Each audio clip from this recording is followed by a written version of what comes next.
Shalom y bienvenidos a Vía Hafta Yisrael, una frase hebrea que significa amarás a Israel. Esperamos que se queden con nosotros, ya que nuestro maestro, el Dr. Baruch, nos compartirá una enseñanza expositiva de la Biblia. El Dr. Baruch es profesor titular del Instituto Sera Abraham, con sede en Israel. Aunque todos los cursos en el instituto se imparten en hebreo, el Dr. Baruch se complace en compartir esta enseñanza en inglés con doblaje al español. Para más información, visítenos en amarasaisrael.org o descargue nuestra aplicación móvil Mi Estudio Bíblico. Aquí está Baruch y la lección de hoy. Todos conocemos la escritura que dice, la fe viene por el oír, pero escucha con atención, por oír específicamente la palabra de Dios. Y por esto es tan importante que cuando la gente comparte las escrituras, lo haga con sinceridad y también con precisión. Esto involucra el uso de los mecanismos exegéticos adecuados, de una metodología que permita llegar a la comprensión correcta del texto, llegar a la verdad de las escrituras. Cuando hacemos esto, le brindamos a los demás la oportunidad de hacer algo maravilloso, la oportunidad de ponerse de acuerdo con Dios. Lo más sabio que puedes hacer es ponerte de acuerdo con Dios. Oímos su verdad y le decimos sí, y la recibimos, y esa verdad cambiará tu vida. Ella traerá un tipo específico de cambio a tu vida, un cambio que agrada al Señor, uno que es justo, uno que manifiesta su gloria, y cuando esto se cumple en ti y a través de ti, cuando te conviertes en un instrumento que manifiesta la gloria de Dios, la respuesta de Dios de vuelta a ti es gozo. Solamente conocerás el gozo verdadero cuando estés cumpliendo los planes de Dios, y todo inicia cuando estableces una relación con Él. Solo hay una manera para hacer esto, la cual ha sido el tema de las últimas semanas, y me refiero a responder con fe a la palabra de Dios, específicamente al Evangelio. Toma tu Biblia y ve conmigo al libro de Romanos, capítulo 10. Vimos la semana pasada que Pablo emitió una declaración en torno a predicar, y predicar significa comunicar de manera sincera y precisa la revelación de Dios. En otras palabras, predicar es comunicar con sinceridad y precisión la verdad de Dios. La revelación de Dios siempre es la verdad, y sabemos que es su revelación porque está de acuerdo con la Escritura. Siempre está de acuerdo con lo que está escrito en la palabra de Dios. Lo que descubrimos es esto. Es solo cuando una persona entra en contacto con la verdad de Dios, con su revelación, que podrá responder y experimentar la vida, una nueva vida, y esto es lo que Dios desea para ti. Y para esto es para lo que el Mesías entregó su vida, para que puedas tener vida eterna y una vida que refleje el carácter del reino de Dios.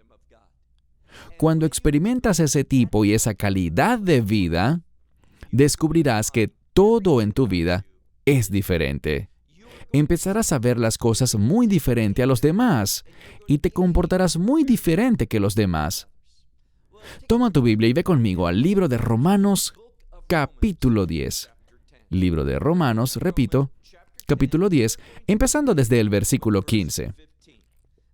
Recuerden que estamos hablando de la necesidad de oír, pero la gente no puede oír la verdad de Dios a menos de que alguien les predique. Verso 15. ¿Y cómo ellos predicarán a menos de que fuesen enviados? Este concepto de enviar tiene que ver con autoridad. Dios le ha dado autoridad al que predica, pero esta es limitada. Predicar es hablar con autoridad, pero esa autoridad debe estar basada en la verdad de las Escrituras. Pero cuando alguien se aleja de la verdad, cuando esta persona empieza a compartir sus propias ideas, lo que suena correcto a su propia imaginación, cuando empieza a hablar de cierta manera para complacer a los hombres, con el fin de exaltarse a sí mismos, siempre que esto suceda, Lo que ellos hacen no se puede considerar más una predicación. Y cuando digo ya no es una predicación, lo que quiero decir es esto. La unción del Espíritu de Dios ya no está allí. Ahora, ¿cuál es el objetivo fundamental de predicar? Pablo nos lo dirá. Y lo mostrará utilizando un pasaje del Antiguo Testamento. Verso 15 de nuevo.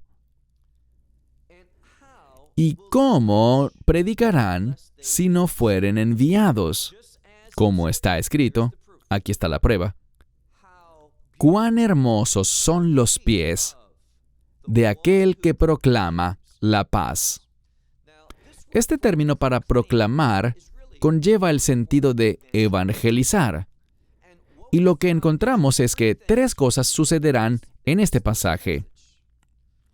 En primer lugar, uno que proclama la paz quiere decir que evangeliza la paz.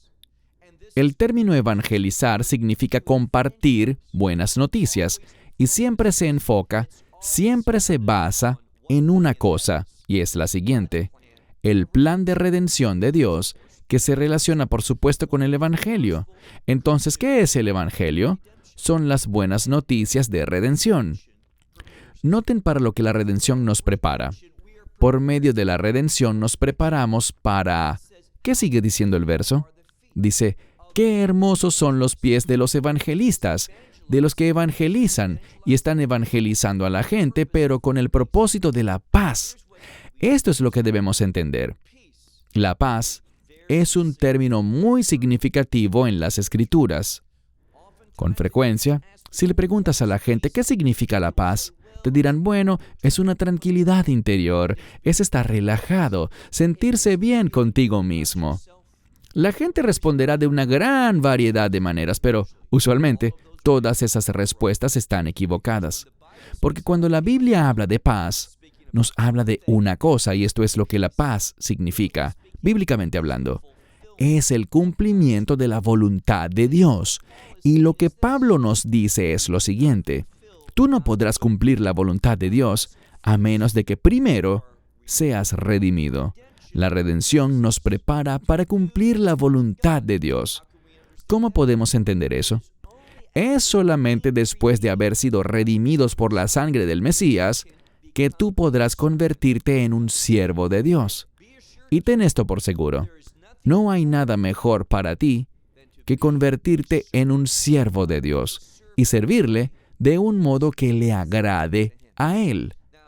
Ahora, en este verso, y por supuesto es una cita de Isaías 52, que dice, cuán hermosos son los pies de los que proclaman la paz. Y luego tenemos esto mismo, de aquellos que evangelizan, es decir, que anuncian las buenas noticias, y luego dice, de lo bueno. El término bueno también se relaciona con la voluntad de Dios. Entonces, esta persona que está evangelizando, que está compartiendo las buenas nuevas de redención, te dice cómo puedes convertirte en alguien que experimenta el cumplimiento de la voluntad de Dios para que hagas ¿qué? Para que hagas lo bueno. Vemos una correlación entre la paz y la voluntad de Dios.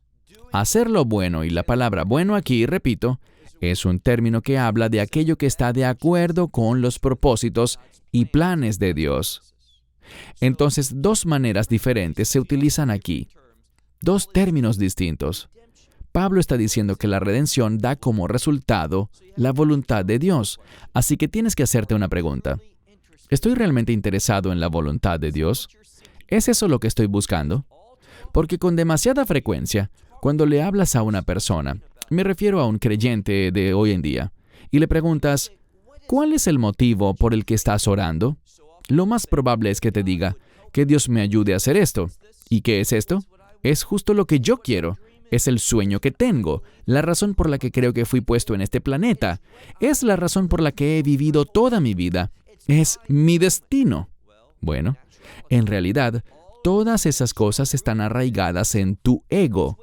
Es lo que tú quieres, porque la voluntad de Dios será revelada de acuerdo a su verdad y solamente podrá cumplirse en la medida en que te sometes a Él. Entonces aquí dice que estas cosas buenas se relacionan con las obras que hacemos, y eso producirá paz en la vida de quienes las practican. Luego dice, verso 16, pero no todos han obedecido el Evangelio. No todos han respondido. Noten esta palabra, obedecido. Obedecer el Evangelio involucra ciertos elementos. En primer lugar, obedecer el Evangelio involucra entender que necesitas darle la espalda al pecado.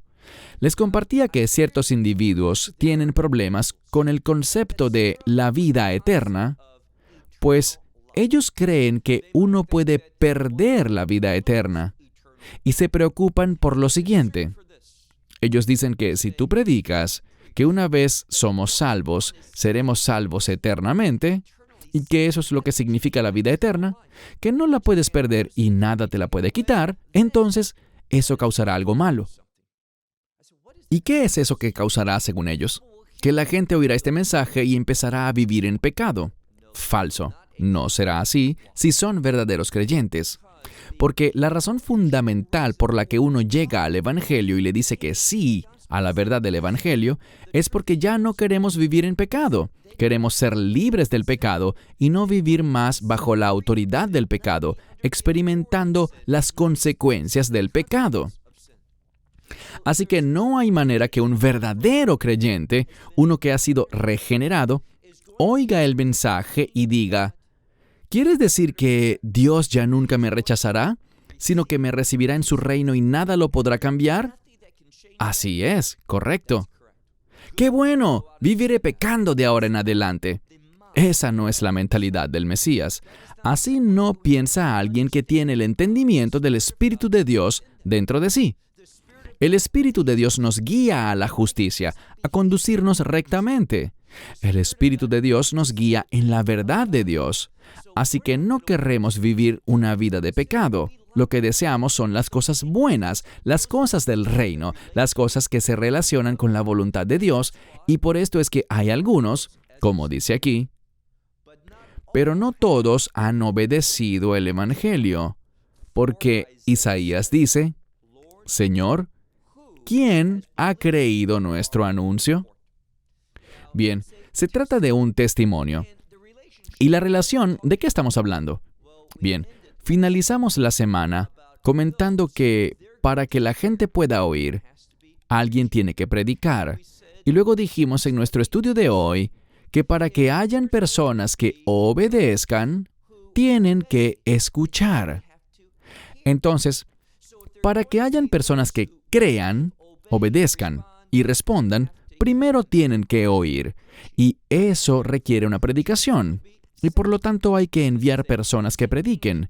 Y esto es algo bueno porque mediante este mensaje del Evangelio es que encontraremos paz para ser personas que experimentan lo bueno, que hacen lo bueno y experimentan las cosas buenas, pero no todos creyeron el Evangelio.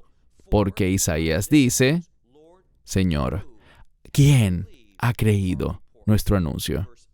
Verso 17. De lo que él habla aquí, y recuerden, empezamos hace 2 semanas este capítulo y el enfoque estaba en Israel. Recuerden lo que decía Pablo. Decía, el deseo de mi corazón y mi oración a favor de Israel es para salvación, que ellos lleguen a la salvación. Pero en la época de Pablo, él enfrentó una fuerte oposición y quería explicar este hecho. Eso no tomó por sorpresa a Dios. No es algo que Dios no haya anticipado. De hecho, las Escrituras claramente revelan que esto es lo que Dios sabía que pasaría. Pero Él también tenía la solución. Y hablaremos al respecto en el futuro, pero leamos ahora el verso 17. Por tanto, la fe viene por el oír, y oír la palabra de Dios. Ahora, si estás leyendo una traducción moderna, puede que veas algo. Puede que leas, la fe viene por el oír y oír la palabra del Mesías. No existe un conflicto realmente, pero Lo que ves aquí es un buen ejemplo de cómo un escriba quiere ayudar al lector a entender. Y por tanto, en vez del término más general, la palabra de Dios, el escriba quiso hacerlo más preciso, y por eso creo que el Textus Receptus es mejor, porque lo que dice simplemente es la palabra de Dios. Y esto va más con el contexto que vemos en Isaías. Es un término referido al Mesías, pero es el plan de Dios. Es su mensaje del Evangelio, el cual su Hijo, el Mesías, cumplió. El Mesías fue quien ejecutó este plan. Pero dice, por tanto, la fe viene por el oír, y oír específicamente la palabra de Dios. Verso 18. Pero digo, ¿no han creído? Corrijo, dice, ¿no han oído? Eso es lo que dice. ¿Acaso no han oído? Ese es el problema. Y noten lo que agrega Pablo. Él utiliza una palabra que realmente es un término griego compuesto de 3 palabras. Y significa, ¿de verdad? Ese es el problema. El problema de Israel es que no han oído. ¿Y será que para resolverlo tan solo basta con que oigan el mensaje y todo cambiará? Bien, ese no es el problema. Él nos enseñará algo muy distinto. Miren de nuevo. Pero digo, ¿no han oído? Antes bien, por toda la tierra ha salido su voz. Es decir, han existido personas que han proclamado el fundamento del Evangelio a lo largo de la historia, incluso antes de la encarnación del Mesías. Existieron los profetas. Cuando leemos, por ejemplo, incluso en la Torá, vemos que allí el Evangelio fue revelado. Vemos en el servicio en el templo la base, los principios fundamentales de lo que comprende el mensaje del Evangelio. Un sacrificio, el sacrificio del Mesías, la importancia de la sangre, este concepto de la redención. Todas esas cosas eran conocidas. Lo que está diciendo es, ¿acaso no han oído? Obviamente sí han oído. El problema es lo que hablábamos antes. No todos han obedecido. El problema es la rebeldía. El problema es ese rechazo voluntario. Pero Dios, como dije antes, generará un cambio. Pasemos a la segunda parte del versículo 18, que dice, no solo que sus voces han salido por toda la tierra, sino que dice, y hasta los lugares más lejanos, los confines del mundo, ha llegado su palabra. Entonces, el mensaje ha sido divulgado. El problema no es la ausencia de conocimiento. El problema es el rechazo a la verdad. Ellos simplemente no le dieron importancia a la necesidad de la redención. Esta era la realidad de Israel, pero no era de Israel únicamente. Vemos que muchísimas personas en la humanidad no están interesadas en la revelación de Dios, en la verdad de las Escrituras. Verso 19. Pero yo digo, no es que Israel no haya conocido, porque primeramente Moisés dijo, yo los he provocado no por una nación.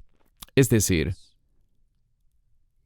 Israel se alegró grandemente por el hecho de que Dios los convirtió en un pueblo unido. En el mundo existía una variedad de grupos que no se congregaron en unidad, sino que se encontraban dispersos. Las naciones tenían toda clase de cualidades y rasgos culturales distintos. Así que no eran un pueblo, sino una multitud muy variada. Y lo que dice aquí es que Dios tomó ese mensaje y penetró muchas comunidades. ¿Por qué fue ese su plan? Bien, dice aquí que Él los provocaría por medio de una nación que realmente no lo es. No es un pueblo, no es un grupo específico, sino que tendría una gran diversidad. Y sabemos que en última instancia el pueblo del reino de Dios viene de toda tribu, todo pueblo, toda nación y toda lengua. Así que este mensaje traspasará toda división cultural.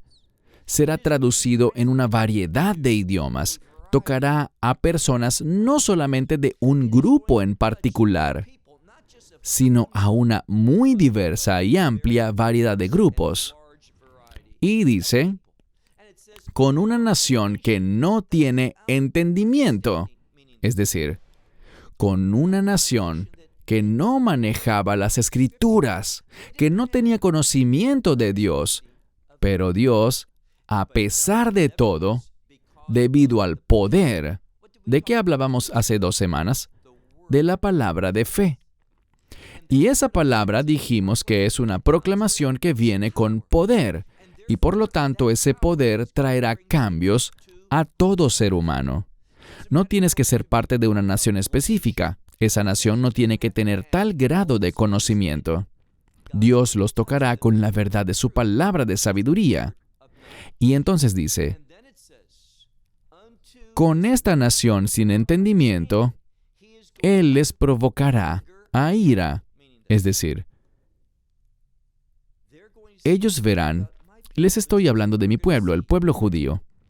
Ellos verán que hay paz, hay gozo, hay poder, que existe la posibilidad de ser libres de las ataduras de este mundo, del estrés, de la ansiedad, y que se puede experimentar esa paz de la que hablábamos anteriormente, y con esa paz viene gozo. Esa paz sobrepasa todo entendimiento. Esa paz trae contentamiento. Y la nación de Israel verá que otros tienen todo eso, aunque no tienen ningún entendimiento especial, ninguna unidad especial, sino que son grupos muy variados.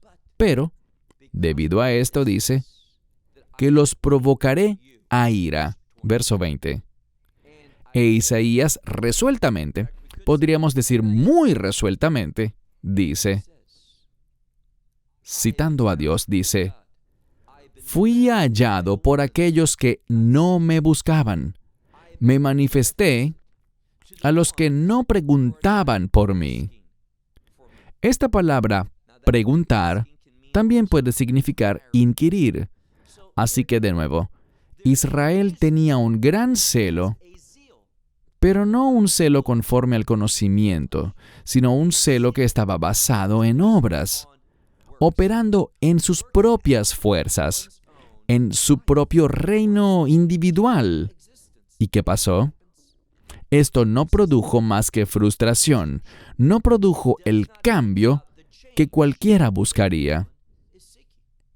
Y ahora tienes una nación que realmente no es una nación, y a un pueblo que no tiene conocimiento alguno. ¿Qué significa? Que no tiene las Escrituras, que no recibió la palabra de Dios. Pero a pesar de todo, ¿qué sucedió? Dice que ellos encontraron a Dios, pese a que no lo estaban buscando. Y Dios les fue manifestado a esas personas que no estaban preguntando por Él, que no estaban inquiriendo sobre Dios. ¿Por qué? ¿Qué produjo este cambio? Esto es lo que Él quiere decir. Lo que trajo este cambio para estos pueblos fue una cosa: la palabra de fe. Esta proclamación de la verdad que tiene poder. El poder para dar vida, y vida eterna. Dicho en otras palabras, una vida de reino. Entonces, vida eterna. Esta palabra eterna se relaciona con una característica del reino. No solamente una vida sin final, que es obviamente parte del asunto, pero esta misma palabra para lo eterno nos habla de un aspecto del reino, una cualidad del reino. Y esa cualidad continuará por siempre y para siempre. Lo que sucede es lo siguiente. Es el Evangelio el que produce este cambio de reino. Y este no viene simplemente porque alguien trabaje muy duro. El cambio viene por la proclamación de poder. ¿A qué nos remonta esto? Nos debe remontar a Abraham, porque él encontró a un Dios al único Dios, al Dios de Israel, quien le dio una proclamación la cual llamamos pacto. ¿Y cuál fue ese poder? Ese poder fue una bendición de reino, disponible para todas las familias. No tenía que ser algo exclusivo. Cualquiera puede acceder a este pacto. ¿Cómo lo haces? Del mismo modo que lo hizo Abraham, por la fe. Lo que Pablo está diciendo es, todo esto, esta situación actual de Israel, no debería sorprendernos. El profeta habló al respecto. Isaías, mira de nuevo el verso 20. Isaías resueltamente, incluso dice, he sido hallado por los que no me buscaban y me manifesté a quienes no preguntaban por mí. Verso 21, el último por hoy. Pero a Israel, él dice, todo el día. Bien, no es que Dios haya rechazado a Israel, que los haya expulsado y reemplazado por otro pueblo. ¿Qué dice aquí? Todo el día. Y si te fijas en detalle, esto significa continuamente. Dios sigue haciendo esto. ¿Por qué? ¿De qué hablábamos hace unas semanas? De la importancia de la salvación de Israel con el fin de que el reino sea establecido. Y vamos a ver especialmente cuando lleguemos al capítulo 11, cómo, a fin de cuentas, esto será llevado a cabo. Pero dice aquí, todavía Isaías hablando y citando a Dios, dice, todo el día extendí mis manos a un pueblo, pero aquí está el problema, a un pueblo que es desobediente y que habla en contra. ¿Qué significa hablar en contra? Simplemente significa en contra de esta palabra de fe, en contra de la verdad de Dios. Entonces el problema es que hay un espíritu desobediente que no quiere someterse a la verdad de la Torá, según la cual la fe viene por el oír, y no solo lo rechazaron, sino que la Escritura dice que hablaron en contra de este evangelio. Pero no creas que, debido a esto, Dios terminó con Israel. Veremos en el capítulo 11, un capítulo maravilloso, sobre cómo Dios efectivamente producirá la salvación de Israel. Una hermosa promesa que impactará al mundo entero. Hasta la próxima semana. Shalom. Until next week, shalom. Esperamos que te hayas edificado con el mensaje de hoy y lo compartas con otros. Te invitamos a seguir nuestros estudios cada semana por este canal y por el portal de YouTube de Amarás a Israel. También puedes descargar nuestra aplicación móvil gratuita, Mi Estudio Bíblico. Finalmente, para obtener más información sobre nosotros, visita nuestra web amarasaisrael.org, donde encontrarás otras conferencias de Baruch en audio, video y texto. Hasta el próximo programa. Que el Señor te bendiga en Yeshua HaMashiach, Jesús el Mesías, mientras caminas con Él. Shalom desde Israel.